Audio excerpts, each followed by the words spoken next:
Kumusta po? Narito po ulit ang update natin para sa lagay ng ating panahon ngayong tanghali po ng August 16, 2023 na kung saan sa ngayon ay patuloy pa rin ang pag-iral ng habagat dito po sa ating bansa na patuloy pa rin na nagdudulot ng mga isolated rains sa iba't ibang bahagi po ng ating bansa.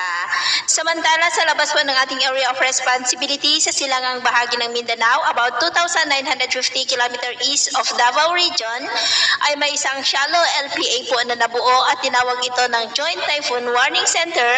na Invest 96W. Mababa naman ang tsansa nito na maging bagyo for the next 3 to 5 days, pero atin lamang pong babantayan ang development nito at ito naman ang ipinapakita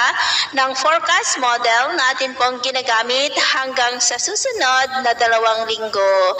At sa lagay po ng ating panahon ngayong tanghali ay generally fair weather pa rin sa malaking bahagi ng ating bansa,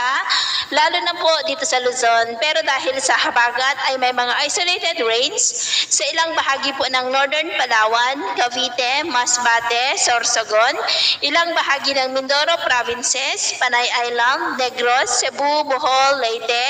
ilang bahagi ng Samar Provinces, Sulu Archipelago, Zamboanga Peninsula, Northern Mindanao, Surigao del Norte, Sorsogon at ilang bahagi po ng Davao. At sa susunod po ng mga oras ay mas mataas muli ang tsansa ng maulap na kalangitan na may mga pulong-pulong pag-ulan dyan po sa may Zamboanga Peninsula, Northern Mindanao at posible ang may kalakasan na mapag-uulan dyan at may mga isolated rains rin sa ilang bahagi ng Caraga, Sorsogon, Davao Region at Sulu Archipelago maging po sa ilang bahagi ng Samar Provinces, Leyte, Bohol, Cebu, Negros, Panay Islands, Mimaropa at maulap rin ng kalangitan na may mga pulong-pulong pag-ulan sa ilang bahagi ng Central Luzon, Calabarzon, Ilocos Sur, La Union, Benguet at ilang bahagi lamang po ng Cagayan at Isabela, lalo na po sa silangang bahagi. Kaya kung nalabas tayo sa ating mga tahanan ay ugaliin lamang po natin ang magdala ng kahit anong panangga natin sa init ng araw at proteksyon na rin po sa mga biglaang buhos ng ulan.